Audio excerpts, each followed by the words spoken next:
always raining. Fucking always raining. Meaning.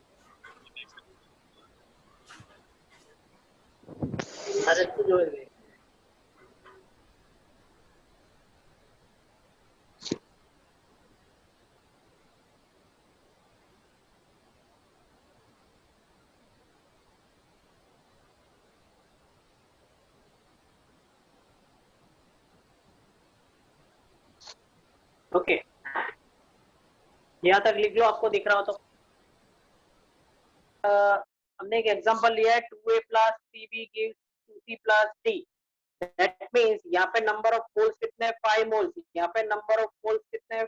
3. Okay, now S यहाँ पे देखो कि भाई अगर नंबर ऑफ मोल इंक्रीज होंगे, अगर समझ लो केस 1 ले लेते हैं, यहाँ पे केस 1 अगर प्रेशर इंक्रीज, हमने अगर प्रेशर इंक्रीज किया तो क्या हो? जैसे प्रेशर इंक्रीज करेंगे तो एन इंक्रीज होगा, ठीक है, but reaction will try to decrease the mole और pressure. What according to Le Chatelier principle. मैं एलसी लिख देता हूँ शॉर्ट में. ओके, अगर हमने प्रेशर बढ़ाया तो reaction will try to decrease the temperature. तो यहाँ पे नंबर ऑफ मोल 5 है, यहाँ पे नंबर ऑफ मोल है, तो reaction will go in what? Forward direction. अगर रिएक्शन में दूसरा केस ले लेते हैं, केस 2, प्रेशर को हमने क्या कर दिया? डिक्रीज कर दिया, तो एन क्या हो जाएगा? डिक्रीज होगा. तो reaction will try to increase. अगर इंक्रीज के लिए ट्राई करेगा तो वो रिएक्शन किस डायरेक्शन में जाएगा? बैकवर्ड डायरेक्शन में, ठीक है, क्योंकि नंबर ऑफ मोल यहाँ पे n इज इक्वल टू 3 है, यहाँ पे number of mole n is equal to 5 है. अगर हमने टेम्परेचर डिक्रीज किया तो वो इंक्रीज करने के लिए बैकवर्ड डायरेक्शन में जाएगा. तो इन शॉर्ट हम ऐसा पढ़ रहे हैं कि भाई कौन कौन से फैक्टर अफेक्ट करते हैं. हम ऐसा नहीं पढ़ रहे कि कौन कौन से factor rate of reaction increase करेगा. The topic is factors affecting the rate of reaction. वो अफेक्टिंग में कुछ भी हो सकता है, डिक्रीज भी हो सकता है, इंक्रीज भी हो सकता है, ठीक है. नाउ लास्ट पॉइंट जो है that is effect of catalyst. Effect of catalyst.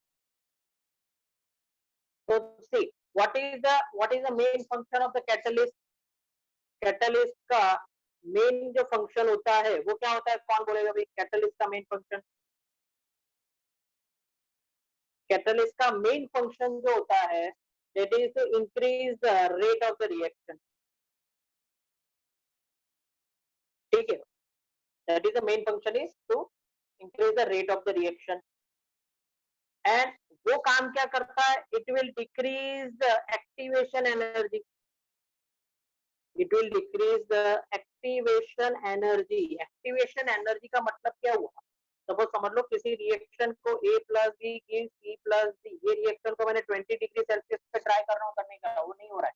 20 किया, 30 किया, 40 किया, 50 किया, नहीं हो रहा रिएक्शन. बट जब मैं 200 डिग्री सेल्सियस टेम्परेचर करूंगा तब भी रिएक्शन नहीं हो रहा है. बट 2000 डिग्री सेल्सियस मैंने टेम्परेचर रखा और उसके साथ साथ अगर मैंने एक कैटालिस्ट डाल दिया उसके अंदर मैंने एक एक्स नाम का कैटलिस्ट डाल दिया, तो ये एक्शन चालू हो जाता है. That means it is decreasing what? Activation energy. पहले वो अब ये भी हो सकता है, देखो अगर मैंने एक्स नहीं डाला तो समझ लो ये 2000 डिग्री सेल्सियस पे वो रिएक्शन एक्टिवेट हो रहा है. पर जैसे ही हम इसके अंदर क्या डालेंगे? कैटलिस्ट डालेंगे, तो ऐसा हो सकता है 2000 की जगह वो 200 डिग्री सेल्सियस पे काम करना चालू कर.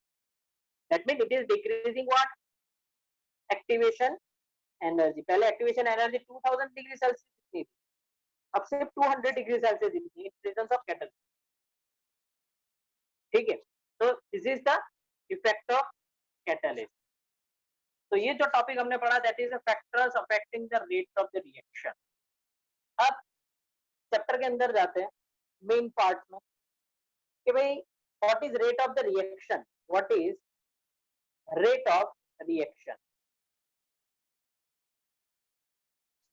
What is rate of the reaction? तो रेट ऑफ रिएक्शन की जो डेफिनेशन होती है वो जनरली ऐसी है कि जनरली कॉन्सेंट्रेशन ऑफ रिएक्टेंट जो होता है, concentration of the reactant generally decrease होता है। एंड ये डेफिनेशन ही एक्सप्लेनेशन है, generally concentration of the reactant decreases and what product increases. तो दैट मीन्स हमारे पास ग्राफ ऐसा मिलता है कि जनरली जो रिएक्टेंट होता है वो डिक्रीज होता है और प्रोडक्ट क्या होता है, इंक्रीज होता है। This is product, this is reactant. Okay, तो सपोज हमने एक रिएक्शन ले लिया, देखो R reactant is converted into product, this is also 1 mole, this is also 1 mole. तो समझ लो T1 टेम्परेचर पे, सपोज T1 टेम्परेचर पे इसका कॉन्सेंट्रेशन था R1, इसका कॉन्सेंट्रेशन था P1। T2 टेम्परेचर पे इसका कॉन्सेंट्रेशन था R2 और इसका कॉन्सेंट्रेशन था P2। ठीक है, तो यहाँ पे हम लिख देते हैं कि भाई after after time T decrease in R कितना हुआ, कॉन्सेंट्रेशन ऑफ आर, जिसको हम डेल्टा आर कहेंगे। Raise your hand, decrease in R कितना होगा। देखो फिर से समझा देता हूँ, ये अगर समझ में नहीं आया तो T1 टाइम पे कॉन्सेंट्रेशन R1 है और T2 पे R2 है। जैसे जैसे रिएक्शन आगे जाता जाएगा, पहले P1 है और फिर P2 है। After time T decrease in rate of the reaction होगा delta, delta is equal R2 minus R1। Increase in P, क्योंकि प्रोडक्ट इंक्रीज होगा तो वो होगा P2 माइनस P1 और टाइम चेंज क्या होगा, delta T is equal to T2 minus T1। तो रेट ऑफ रिएक्शन कैसे लिखेंगे, R A B is equal to minus delta R upon delta T plus delta P upon delta T. We want to know that why negative is written here. ठीक है, वो मुझे समझाओ, चलो why negative is written here.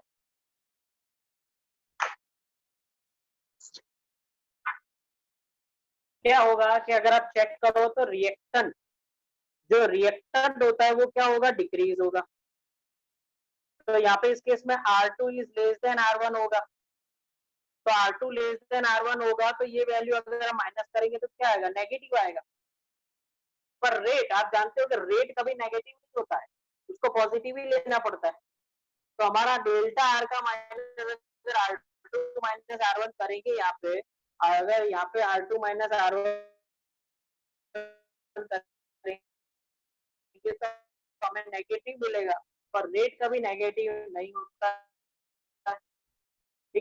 इसलिए उसको positive बनाने के लिए हम यहाँ पे, तो प्रोडक्ट का जो कॉन्सेंट्रेशन होगा वो ऑलवेज इंक्रीज होता है, प्रोडक्ट का कॉन्सेंट्रेशन ऑलवेज इंक्रीज होता है। तो P2 minus P1 is itself positive value,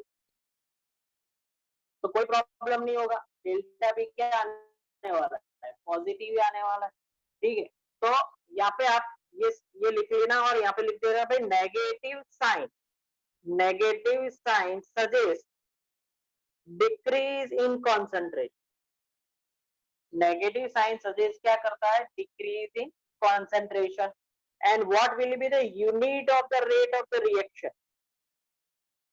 what is the unit of the rate of the reaction। तो देखो ऊपर क्या है, it is a concentration, नीचे क्या है, टाइम। तो simple unit is concentration upon time. अब concentration अलग अलग होता है, जैसे अगर आपने मोल में मेजर किया है तो मोल अपॉन टाइम होता है, ठीक है, या फिर मोलारिटी अपॉन टाइम हो सकता है, बट ये है क्या, जनरली कॉन्सेंट्रेशन। ओके, और टाइम में अगर आप सेकंड ले लो तो सेकंड हो सकता है, मोल पर सेकंड हो सकता है, मोल पर मिनट हो सकता है, वॉट एवर। तो कॉन्सेंट्रेशन बेसिक यूनिट जो होगा वो कॉन्सेंट्रेशन अपॉन क्या होगा, टाइम होगा। ये तो बात हुई आर एवरेज की, दिस इज आर एवरेज। ठीक है, अगर हमें इंस्टेंटेनियस रेट अगर मेजर करना हो, इंस्टेंटेनियस का मतलब हुआ भाई छोटे छोटे इंटरवल के लिए, बहुत ही छोटे इंटरवल में स्पीड क्या है वो अगर मेजर करनी हो तो हम क्या करेंगे, देखो तो उसके लिए हम ग्राफ ड्रॉ करेंगे। सपोज समझ लो ये जो ग्राफ है वो रिएक्शन का ग्राफ है, तो डिक्रीज हो रहा है। ठीक है, कॉन्सेंट्रेशन रिएक्टेंट का क्या हो रहा है, डिक्रीज हो रहा है। तो क्या करेंगे, उसके जिस पॉइंट के ऊपर, और अच्छा कौन सा ग्राफ किसका ड्रॉ कर रहे हैं हम, आर वर्सेस टाइम टी। जिस टाइम पे आपको कॉन्सेंट्रेशन फाइंड करना हो उस पॉइंट पे आप क्या ड्रॉ कर दोगे, टेंजेंट। ठीक है, टेंजेंट ड्रॉ कर दो। टेंजेंट का जो आपको स्लोप मिलेगा, जो टेंजेंट का आपको स्लोप मिलेगा वो क्या होगा, minus D R by D T. Differentiation में आप पढ़ चुके होंगे, बहुत ही स्मॉल क्वांटिटी होती है, उसके मेजरमेंट के लिए हम डिफ्रेंशिएशन यूज करते हैं, that is D R by D T. और इसी को कहते हैं R instantaneous, that is R instantaneous. ठीक है, और अगर प्रोडक्ट के लिए देखना हो तो प्रोडक्ट जो है उसका रेट, वो ऑलवेज उसका कॉन्सेंट्रेशन इंक्रीज होगा। जिस टाइम पे हमें मेजर करना हो उस टाइम पे हम उसका टेंजेंट ड्रॉ कर देंगे। ठीक है, उसका हम क्या ड्रॉ कर लेंगे, स्लोप। तो जो हमें स्लोप की जो वैल्यू मिलने वाली है, स्लोप की वैल्यू क्या मिलेगी, DP by D T. Slope की वैल्यू क्या मिलेगी हमें, DP by D T. Okay, और इसी को कहते हैं क्या, आर इंस्टेंटेनियस। ओके, तो यहाँ पे भी हमने जो ग्राफ ड्रॉ किया है, concentration of P versus what, time T. तो इस तरह हम आर इंस्टेंटेनियस मेजर कर सकते हैं, R instantaneous in the form of reactant also and product also. तो हम नया इक्वेशन भी बना सकते हैं यहाँ पे, कौन सा, कि भी R instantaneous is equal to, R instantaneous is equal to minus D R by D T is equal to DP by D T.